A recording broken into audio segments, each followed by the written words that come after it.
Je m'appelle Christopher Eberhardt et je travaille aux Cristalleries Saint-Louis depuis 17 ans.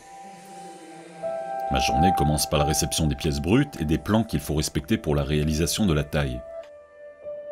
Chaque pièce passe ensuite par l'étape du compassage, qui permet de cartographier l'endroit de la taille sur l'objet.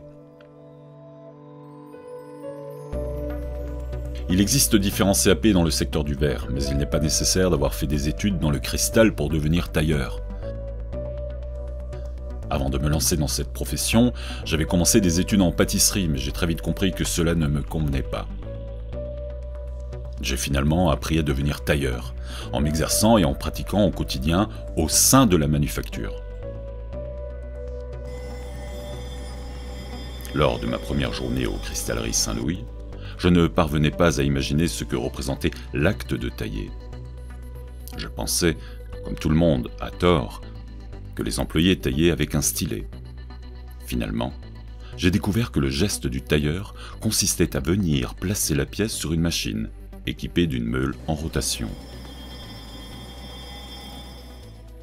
Lorsque j'ai commencé à travailler à la manufacture, je pensais que je n'arriverais jamais à refaire tous ces gestes que j'observais.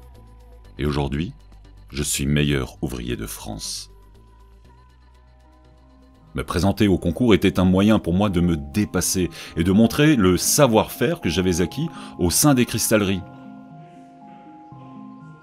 Je ne disposais que de quelques mois et il m'a fallu plus de 500 heures de travail pour aboutir à la réalisation de la pièce demandée. Le métier de tailleur nécessite beaucoup de technicité.